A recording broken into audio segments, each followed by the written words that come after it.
everyone, it's Bethany from Beth & Books and welcome back to this book nook. Today I am coming at you with wrap up episode 12 and I have like 15, I think, books to share with you, so I won't waste your time. I'll pop down below all of the video chapters from the introduction to the wrap-ups to the conclusion to the Rule Choosers TBR at the end. Before you continue, I know I've hardly gone into the video, but please consider leaving a cheeky like and subscribe down below. And thank you everybody, we just reached 700 subscribers at the point of filming this, so thank you for supporting this small little channel. The goal is 1,000 and we are on track, so thank you again for that. Now, let's not waste any time. I'll try to keep every single review under 1 minute. Let's go. First and foremost, since the last wrap up, I have done three videos with their own TBR, so let me go over those really quickly. I have done a What the Hype episode with Addie LaRue, The Invisible Life, I should say, of Addie LaRue, written by V.E. Schwab, and I gave this 4 stars. All videos I mentioned will be linked, by the way. But just a quick wrap up, I thought it was written absolutely beautifully, but it wasn't a 5-star read for me. I think that there was a lot of potential for the book to have been better if you're like critiquing a story. For example, being Addie, has this potential to travel anywhere in the world during her lifetime, and we only ever see her in European countries, which I think is a shame. We could have seen heaps more diversity and different cultures. And to summarise what I said in the What the Hype video, it was beautiful but boring. We then get to the first themed reading vlog, which was really fun to do, and it's reading like Sydney Sweeney, who acts as Cassie in the hit show Euphoria, and that was just so much fun to do in terms of like watching her bookshelf video and everything. It was just really good. The 3 books that I ended up reading for that video are these 3. A quick summary: I really didn't like this one, 2 stars. I really disliked how alcoholic the teenagers were without there being any discussion. There were mentions of like, nah, the boys always have to do, get things easier, but that was like as feminist as it got. It was like, I'm just gonna dip my toes in the water and then ignore the actual in-depth conversation for fear of political righteousness. But apparently this is being made into a show with Sydney Sweeney in it, and I can see how it would be a Riverdale-esque adaptation. Up to you if you like that show or not. So 2 stars for that one. We then got to 2.5 stars for this one, and it's simply because the way it's written, I found it really hard to get into the book. For example, it's essentially prose, lots of poetry, lots of enjambment. Oh, that exposure is a bit high, sorry guys. Yeah, there you go. And although the story itself was good, like, be aware guys, this is adult. It has every trigger under the freaking sun. So although the content was very mature, I think it was interesting to read about. And yeah, sometimes the characters were annoying, but I think that was the point. But I just wasn't immersed enough, and it was a bit hard to keep track of the characters at times. There's 3 different perspectives.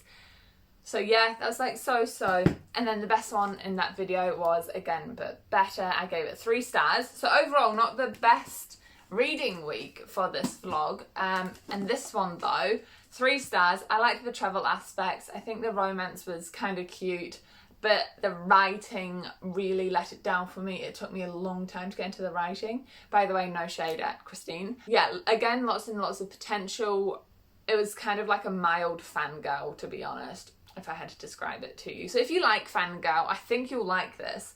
But for me, the writing style just really made things not great. And then just quickly, the very last themed reading video I did was where my boyfriend chose my weekly TBR. That was so much fun, and thank you again to Titus, who's starting to come out of his shell and be involved in videos. He doesn't like being in front of the camera, but He's starting to get more involved, which is absolutely amazing. Thanks, babe. And he chose these 3 books for me. And let me tell you, this week was a lot better than the Euphoria week. So I started off, I say that, but then I started off with Prince of Thorns, which I ended up giving a 2 stars. I had really mixed feelings on this one, team. It's an adult book that follows a 10-year-old / 14-year-old. It's the same person, but depends what timeline you're reading from. It swaps every chapter or so. And I really liked the premise. It sounded like it was going to be a Six of Crows, but like forest, medieval times. It wasn't. It was Game of Thrones, but bad. It was too much rape. There was just rape everywhere. Like, this person can rape them. This person can rape them. Our main character is 10 and he's raping people. Like, I get that you want your man to be, your boy to be this tough dude. But show it in ways aside from raping. Like, I hate myself for this sentence, but sure, have one scene. You know, have one scene so we can understand that he's a character capable of that. But it happens all the time and it just makes me uncomfortable. And I think in my Goodreads review I said it leaves a bad taste in my mouth, and that's what it did. That's what it did. There's that one. We then got to Midnight Library, which is, looking at this pile, perhaps my favourite new book to me, in this entire wrap-up. This, let me tell you, was so much fun. I gave it 4 stars just because I couldn't give it 5 because the at times it was a bit confusing.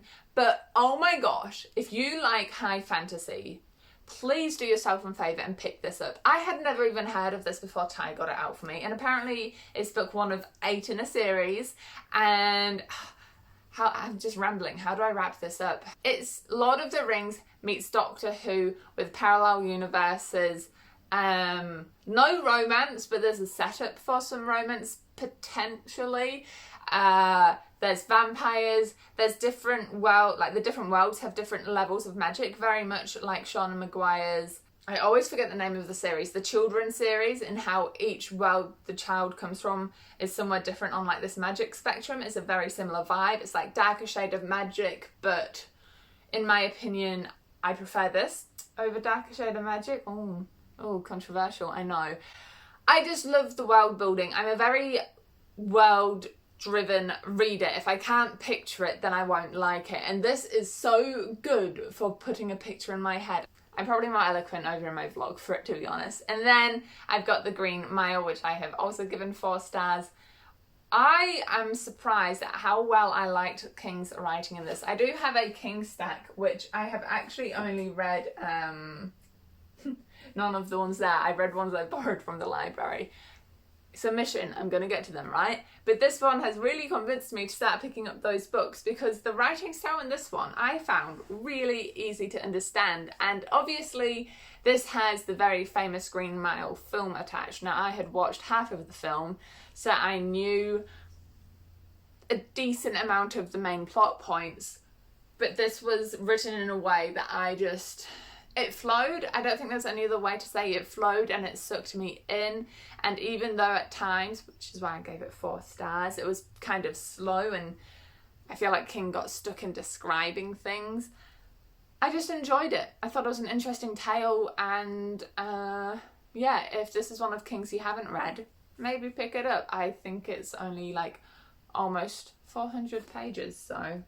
And then we get into the books that I just read for funsies that were either on my wheel or holds came through in the from the library, so I just read them. Let's start with wrapping up Lovely War. I quickly mentioned this in my last wrap-up video towards the end, but I hadn't finished yet. I ended up giving it 4 stars. Yeah, 4 stars. I think it was a lovely tale of love and death and war and heartbreak. But it's not one I would reread again just because it is quite a sad book and a bit intense. It sounds so weird, like, you know how you can read intense horror and it's like, okay, at least for me. when I read like intense sadness, it just affects me differently and I become scared to read on. It was just, if you like really sad books, definitely try to pick this up. Historical fiction, it's really interesting as well because it comes from the Greek gods' perspectives. Like Aphrodite is the one telling the story, which is really interesting, along with Hades and Ares and Aphrodite's husband, whose name I've forgotten. Anywho, we then get to The Daughter of the Pirate King, which I read in one sitting and have decided to give 4 stars. It's just one of those books that you get sucked into and you're there with the main character the whole time. You follow Elossa, who is the Pirate King's daughter, and she essentially stows away, infiltrates this other pirate ship to try and find a lost map. And I think it could have been better. Obviously, that's why I gave it 4 stars. But it's one of those books, for me, that just came at the right time. I had just finished reading, I think it might have been Lovely War, and I just wanted something really chill and really easy, and this was that for me. I struggle to explain my love for this. It's almost like when I was reading it, I was taken back to my childhood. Like it was a book 16-year-old me would have absolutely loved, and 24-year-old me loves it as well. Our main character is a fierce woman. There is romance though, and I didn't like the romance. It's an enemies to lover trope, which normally, honestly, I'm all down for. But I feel like there was so much build up, and then it wasn't a satisfying conclusion at the end of the book, my opinion, but still a good book nonetheless. The Unspoken Name. Oh, I feel like I read this a long time ago, thinking about what it was about. I really enjoyed the writing style in this one. At the beginning of the story, you're just completely launched into it. I'm pretty sure there's like a specific writing terminology when that happens. I'll see if I can find it. But you're just launched into it, and your main character is slowly revealed to you physically. So at the beginning, you kind of just imagine a human woman, and I don't want to explain much about what she turns out to be, because that could be kind of spoilery and ruin this effect the writer has created, but things are revealed, and I really like how it slowly let me build up the picture in my mind of who is who. I really enjoyed the father-daughter-esque relationship between our 2 main characters. I enjoyed the magic. I just enjoyed the world. It's one of those fantasy books, again, that you can just get really lost into, and it's also a series. So thank you, Mike Rosen over on Insta, for recommending this to me. It was a really good recommendation. I really enjoyed it. We then have The Alchemist. Okay. From the reviews I have read, people either love this or hate this, and I am in the love this category. And you might have noticed on my channel, I have a few like spiritual book wrap-ups, my spiritual book recommendations, that sort of thing. They're all, they're above my Dragon Ball Z, Titus's Dragon Ball collection. But I love this because it fits in with that sphere of writing in a fictional way, and I just had never seen that done before. It is a completely new concept to me. I don't know if there are any other books out there in this same vein, but this was the first for me and I loved it. It was a slow read, I will admit that. I know it's only like 170 pages, but it did take me 4 days. I was reading it at the same time of another book and saved this for nighttime, and I'd read like half an hour before going to sleep.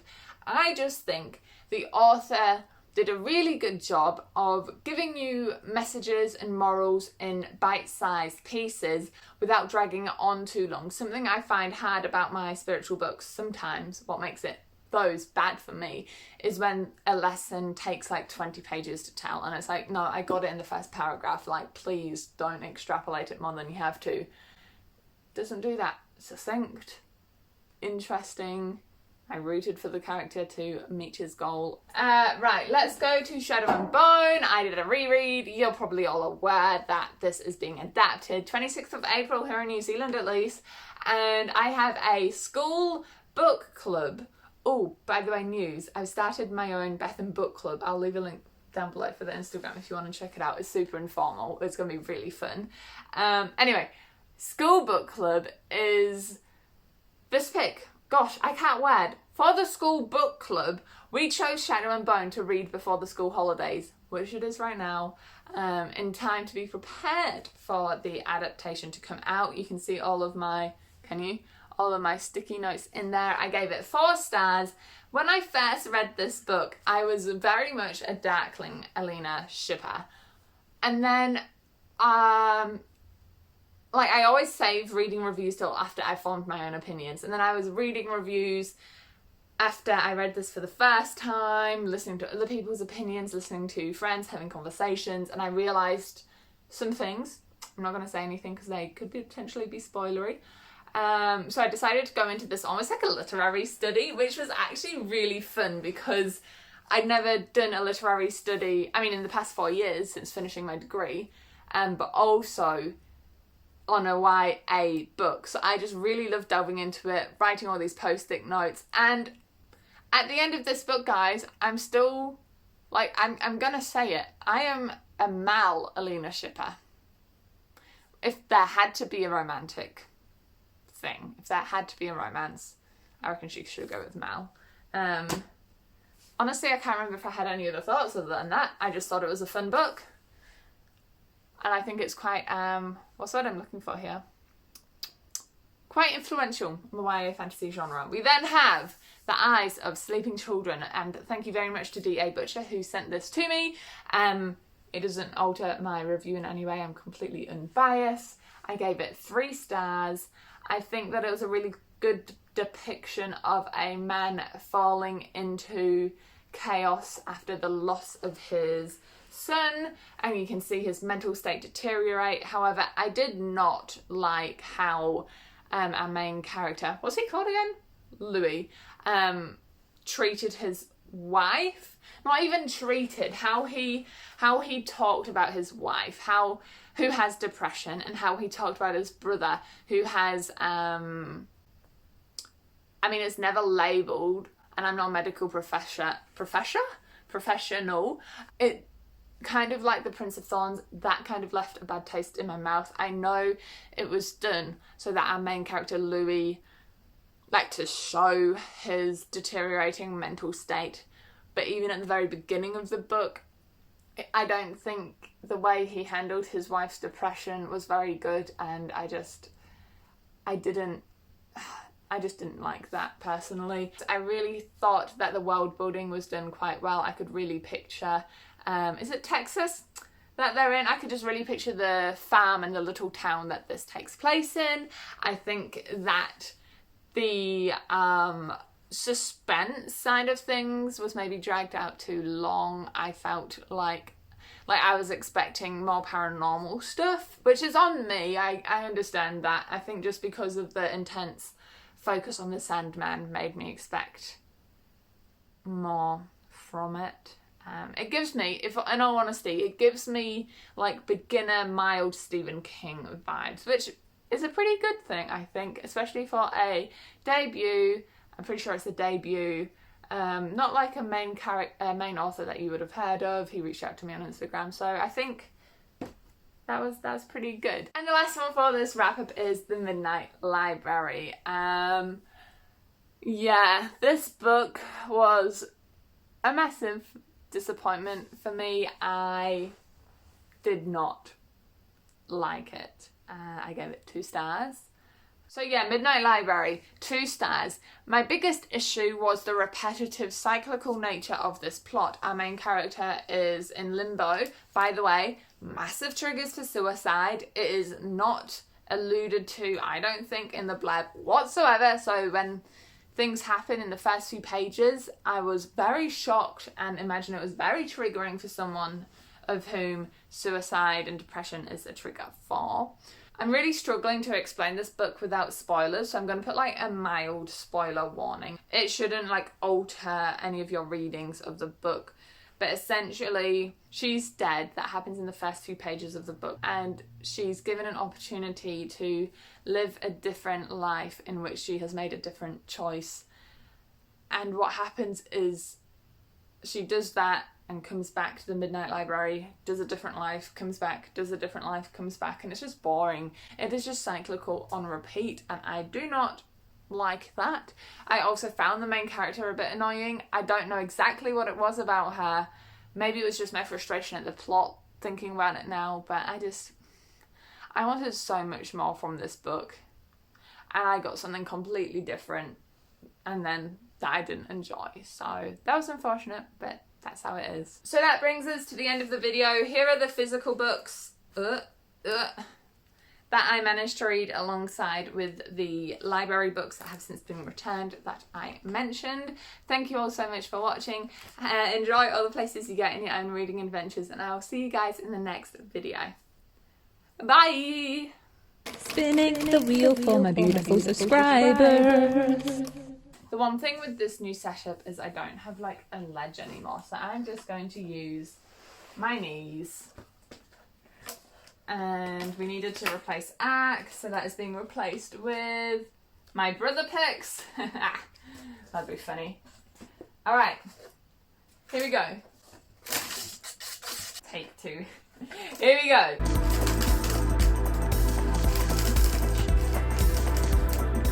Oh, a tarot card pull. This is so exciting. I actually have my tarot deck here. I bought a new one, and now that it's the school holidays, I'm really hoping I can like have the time to like use them more.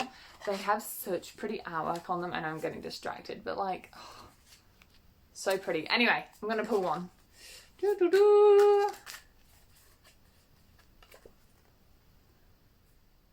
Oh, it's 9 of Cups. Awesome. So, essentially, try and get the glare off there. If you can find a book that has fish or mermaid or merman or something to do with water, that is your prompt. Bye, guys.